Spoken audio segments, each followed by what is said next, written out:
Lassiter Factor. What's up, all my movie-loving maniacs? This is your boy Bangful B of The Lassiter Factor, and today I'm going to talk about GOAT, which is a new animated film that was released in theaters over the weekend. I took my nephew to go see it, so let's review. So GOAT is an animated film that was made by Sony Animation, which gave us the Spider-Verse movies, K-pop Demon Hunters, and is produced by Stephen Curry. It's a world with anthropomorphic animals, and there is apparently a basketball team in this universe full of a lot of animals, diverse animals, and even gender neutral animals that's part of this basketball team. But Will, right here, is a GOAT that gets put on a basketball team that has his idol basketball player, Chet, voiced by Gabrielle Union. Everybody doesn't believe in Will at first, but then he basically proves himself and also proves himself in the eyes of his idol, and it's basically a coming of age underdog story. But we're talking animals. Now, it's only because this movie is made by the same studio that bought us the Spider-Verse movies and K-pop Demon Hunters as to why this movie was on my radar. But I was initially going to skip out on this in the theater, but I had my nephew with me over the weekend and he said he wanted to go see it. So I was like, all right, I'll tell you to go see it. Might as well get this one out the way.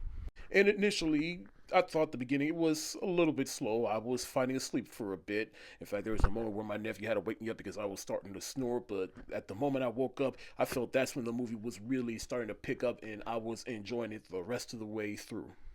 And I really did like the animation within this film. Granted, I don't think it's as strong as the Spider-Verse movies and K-pop Demon Hunters, and I do think the animation, and especially when it came to all the basketball sequences, it did kind of get overwhelming at times, but overall I really enjoyed how they used the animation to tell the story within this movie, and especially how they illustrated within all the basketball scenes.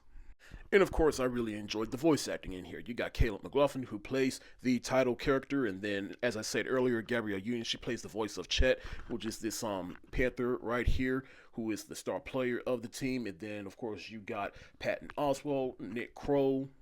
But of all the characters, I will say, to me, the arc that I was following the most within this movie was Chet, because she is an aging basketball player whose body is not as the same as she was when she was younger, and it's starting to affect the team. And plus, she's a bit of a ball hog. She's the emotional arc that I was invested in most throughout this movie, to be honest, because that's something that does speak to adults about, just coming to grips with the fact that you're getting older and you're reaching the twilight years of your career.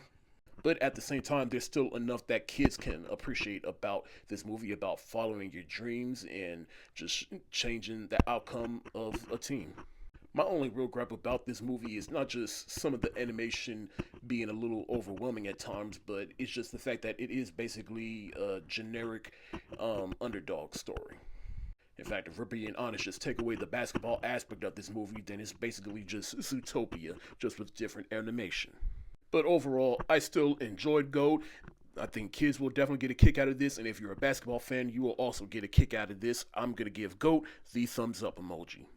Thank y'all so much for watching. Have you seen GOAT? If so, let me know what you think in the comment section below. This is your boy Bankful B of The Lassiter Factor. Stay safe, wash your hands, peace.